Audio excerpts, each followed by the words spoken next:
ظلم اور والدین سے بدسلوکی دو ایسے گناہ ہیں جن کی سزا اللہ دنیا میں ہی دے دیتا ہے۔ ہر انسان کو یہ فکر تو ہے کہ میرے مرنے کے بعد میری اولاد کا کیا ہوگا، لیکن کسی کو یہ فکر نہیں کہ میرے مرنے کے بعد میرا کیا ہوگا۔ امام غزالی رحمۃ اللہ علیہ فرماتے ہیں، جتنے سجدے جوانی میں کر سکتے ہو کر لو، کیونکہ میں نے بڑھاپے میں لوگوں کو اکثر سجدے کے بغیر نماز پڑھتے دیکھا ہے۔ ہر شخص کو راضی رکھنا منافق آدمی کا کام ہے۔ باضمیر اور بااصول لوگوں سے اکثر لوگ ناراض اور ناخوش ہوتے ہیں۔ جیتے ہیں تو 100 عیب نظر آتے ہیں ہم میں، مر جائیں تو ہم سا کوئی اچھا نہیں ہوتا۔ کسی نے کیا خوب کہا ہے کہ کتاب سے سیکھے تو نیند آتی ہے، زندگی سکھائے تو نیند اڑ جاتی ہے۔ جوکر سے کسی نے پوچھا، چہرے پر ماسک کیوں لگاتے ہو؟ اس نے مسکرا کر کہا، لگاتے تو سب ہیں مگر میرا نظر آتا ہے۔ انسان کی سب سے مشکل رات قبر کی پہلی رات ہے۔ اللہ ہر مسلمان کو عذاب قبر سے بچائے، آمین۔ دنیا میں سب سے بڑی دولت آپ کی عزت نفس ہے۔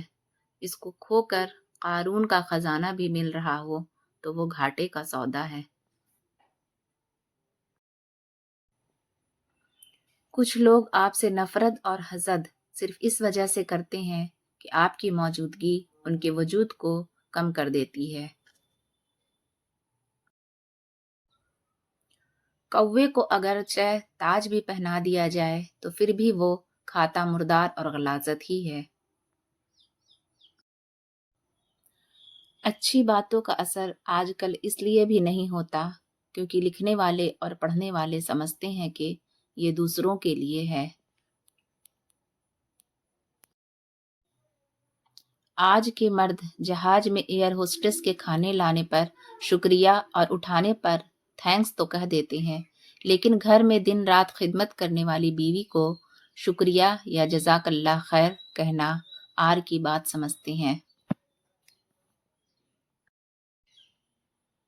کیا ہمارے دکھوں میں سب سے بڑا دکھ یہ نہیں ہے کہ ہم گزر رہے ہیں، گزرتے جا رہے ہیں اور گزر چکے ہیں؟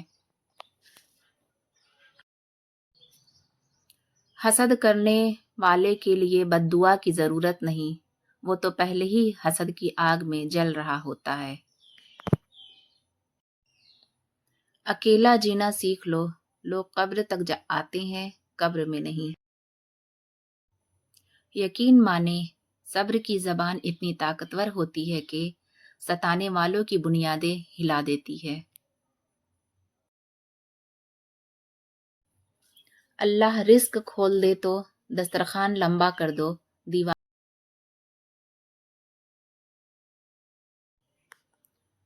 زندگی میں وہی لوگ آگے بڑھتے ہیں جو لوگ جھاڑو لگاتے ہیں، ورنہ تو پوچھا لگانے والے کو میں نے ہمیشہ پیچھے ہی ہٹتے دیکھا ہے۔ اس دنیا کے لوگ بھی کتنے عجیب ہیں نا، سارے کھلونے چھوڑ کر جذبات سے کھیلتے ہیں۔